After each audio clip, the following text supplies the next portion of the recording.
അതുകൊണ്ട് എന്റെ പ്രിയമുള്ളവരോട്, എന്റെ പ്രിയപ്പെട്ട ചെറുപ്പക്കാരോട്, എന്റെ പൊന്നുമക്കളെ, ആരെയും ചതിക്കല്ലേ. പൊന്നുമോനെ, നിന്നെക്കുറിച്ച് നിന്റെ വാപ്പ എത്രയോ സ്വപ്നം കാണുകയാണ്, നിന്നെക്കുറിച്ച് നിന്റെ ഉമ്മ എത്രയോ സ്വപ്നം കാണുകയാണ്. എന്റെ പ്രിയപ്പെട്ട സഹോദരങ്ങളുണ്ടല്ലോ, രാവിലെ സ്കൂളിലേക്ക് കുട്ടികൾ പോകുമ്പോ റോഡിന്റെ ഓരത്ത് പോയി കാത്തു നിൽക്കുകയാണ്. ഏതെങ്കിലും തൊലിവിളപ്പുള്ള ഒരു പെണ്ണെന്ന് പുഞ്ചിരിച്ചു കഴിഞ്ഞാൽ അവളുടെ പുറകെ നടന്ന് ഫോൺ നമ്പർ വാങ്ങുകയാണ്. രാത്രികൾ മുഴുവനും പകലാകുകയാണ്. എന്റെ പ്രിയപ്പെട്ട ഗൾഫുകാരന്മാരുടെ ഭാര്യമാരുണ്ടല്ലോ, അന്യനാടുകളിൽ കിടന്ന് കഷ്ടപ്പെടുന്ന പ്രീതമന മറന്നു പോവുകയാണ്. പോയിട്ട് 2 വർഷമായി 3 വർഷമായി ആ ഗൾഫുകാരന്റെ ഭാര്യയുടെ പുറകെ ചെറുപ്പക്കാരൻ നടക്കുമ്പോൾ എന്റെ പ്രിയപ്പെട്ട പെങ്ങളെ, കിടന്നിറങ്ങാൻ സമയമില്ല, ഭക്ഷണം കഴിക്കാൻ സമയമില്ല. അറബികളുടെ അടിമകളെ പോലെ ഗൾഫ് നാടുകളിൽ കിടന്ന് കഷ്ടപ്പെടുമ്പോൾ അതാ രക്തം വിയർപ്പാക്കിയിട്ട് കഷ്ടപ്പെടുകയാ. പടച്ചവനെ, നാട്ടിലുള്ള എന്റെ ഭാര്യ എന്റെ മക്കൾക്ക് വേണ്ടിയാണല്ലോ കഷ്ടപ്പെടുന്നതെന്ന് പറഞ്ഞിട്ട് ഗൾഫ് നാടുകളിൽ കിടന്ന് കഷ്ടപ്പെട്ടിട്ട് പണമയച്ചു കൊടുക്കുമ്പോൾ ആ പണവും പേടിച്ചുകൊണ്ട് വയനാടിന്റെ തുരങ്ങളിൽ പോയി തന്റെ കാമുകന്മാരോട് ഉല്ലസിക്കുന്ന പ്രിയപ്പെട്ട പെണ്ണേ, എന്റെ പ്രിയപ്പെട്ട ചെറുപ്പക്കാരാ, ആരെയും ചതിക്കല്ലേ. പൊന്നുപോലെ, നിന്റെ വീടിനകത്തിരുന്ന് പൊട്ടിക്കരഞ്ഞ് ദുആ ചെയ്യുന്ന നിന്റെ പ്രിയതമയെ നീ മറന്നു പോകല്ലേ. ഗൾഫ് നാടുകളിൽ കടന്ന് കഷ്ടപ്പെടുന്ന പ്രിയ ഭർത്താവിന് വഞ്ചിച്ചാൽ ആ പാപപ്പെട്ടവന്റെ കണ്ണിൽ നിന്ന് ഒരു തുള്ളി കണ്ണീരങ്ങാട് ഈ ഭൂമുഖത്തേക്ക് വീണാൽ പൊന്നുമൂടി ആ പാപം എവിടെ കൊണ്ടാ കഴുകി തീർക്കുന്നത്? ആ പാപം എവിടെയാ കൊണ്ട് കഴുകി തീർക്കുന്നത്? എന്റെ പ്രിയപ്പെട്ട ചെറുപ്പക്കാരോട് പറയുകയാ, എത്ര വലിയ സുന്ദരി വിളിച്ചാലും പോകല്ലേ പൊന്നുപോലെ. എത്ര വലിയ കുടുംബത്തിൽ പിറന്നവളാണെങ്കിലും, എത്ര വലിയ സൗന്ദര്യമുള്ളവളാണെങ്കിലും ആരും കാണില്ലടാ എന്റെ വീടിനകത്തേക്ക് കടന്നു പാടാ എന്ന മടിയറയ്ക്കകത്തേക്ക് വിളിച്ചിട്ട് വിരിപ്പ് വിരിച്ചു നിന്നാലും പൊന്നുപോലെ അല്ലാതെ മറന്നു പോകല്ലേ. എന്റെ പ്രിയപ്പെട്ട സഹോദരിമാരോട് പറയുകയാണ്, ഏതെങ്കിലും ഒരു തൊലിവിളപ്പുള്ള നിന്റെ ഭർത്താവിനെക്കാൾ സൗന്ദര്യമുള്ള പണമുള്ള കുടുംബത്തിൽ പിറന്ന ഏതെങ്കിലും ബോഡി ഷേപ്പുള്ള ചെറുപ്പക്കാരൻ വന്ന് വിളിക്കുമ്പോ, എടാ എനിക്കെന്റെ ഭർത്താവിനെ മതിയടാ, എനിക്കെന്റെ ഭർത്താവിനെ മതിയടാ, അവൻ പോയിട്ട് വർഷങ്ങളായാലും എന്നെങ്കിലും ഒരു ദിവസം മടങ്ങി വരുമടാ, അവൻ എന്റെ ആഗ്രഹം സാധിച്ചു തരുമടാ എന്ന് പറയാനുള്ള മനസ്സ് കാണിച്ചാൽ നിനക്ക് കിട്ടുന്ന പ്രതിഫലം എന്താണെന്നറിയുമോ?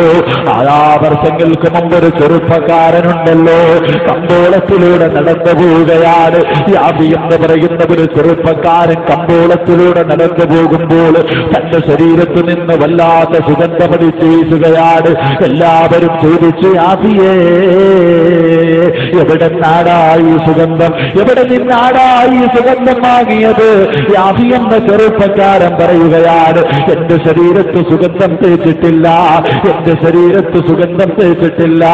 അവസാനം തന്റെ വീട്ടിലേക്ക് കടന്നു വരുമ്പോൾ ആ കാലഘട്ടത്തിൽ ജീവിച്ച ഒരു മഹാനായ മനുഷ്യന് കടന്നു വരികയാണ്. ഒരു മഹാനായ മനുഷ്യന് കടന്നു വരികയാ. തന്റെ വീടിനകത്തേക്ക് കടന്നു വന്നിട്ട് ആദ്യമെന്ന ചെറുപ്പക്കാരനോട് ചോദിക്കുകയാ, എവിടെന്നാ മോനെ ഈ സുഗന്ധം? എല്ലാവരും അതാ സഹിക്കാൻ കഴിയുന്നില്ലല്ലോ, എന്തൊരു വാസനയാ പൊന്നുമോരെ, ഇതെവിടെ നിന്നാണെന്ന് ചോദിക്കുമ്പോൾ തന്റെ മുഖം പൊട്ടിപ്പിടിച്ച് പൊട്ടിക്കരഞ്ഞുകൊണ്ട് ആദ്യമെന്ന ചെറുപ്പക്കാരൻ പറയുകയാ, മാസങ്ങൾക്ക് മുമ്പ് രാജ്യത്തെ രാജാവിന്റെ പൊന്നുമകളുണ്ടല്ലോ, ആ പൊന്നുമകളതാ എന്റെ വീട്ടിലേക്ക് തോഴിമാരെ പറഞ്ഞു വിടുകയാ, കൊട്ടാരത്തിലേക്ക് എന്നെ വിളിപ്പിക്കുകയാ. കൊട്ടാരത്തിലേക്ക് ഞാൻ കടന്നു ചെല്ലുമ്പോൾ തോഴിമാര് കഥകളയ്ക്കുകയാണ്. അവസാനം നടന്ന് രാജ്യത്തെ രാജാവിന്റെ പൊന്നുമകളുടെ മടിയറയ്ക്കകത്തേക്ക് കടന്നു ചെല്ലുമ്പോൾ ആ നാട്ടിലെ ഏറ്റവും വലിയ സൗന്ദര്യമുള്ള പെണ്ണുണ്ടല്ലോ, ഏത് ചെറുപ്പക്കാരനും മോഹിക്കുന്ന പെണ്ണുണ്ടല്ലോ, തന്റെ ശരീരത്തിന്റെ മാംസള ഭാഗങ്ങൾ വെളിയിൽ കാണുന്ന വസ്ത്രം ധരിച്ചുകൊണ്ട് ഈ ആദ്യത്തെ ചെറുപ്പക്കാരൻ ന്റെ മുന്നിലേക്ക് കടന്നു വരികയാണ്. എന്നിട്ട് പറയുന്നു, യാബിയേ, നിന്നോട് എനിക്ക് വല്ലാത്ത മോഹമാടാ, നിന്നോട് എനിക്ക് വല്ലാത്ത ആഗ്രഹമാടാ.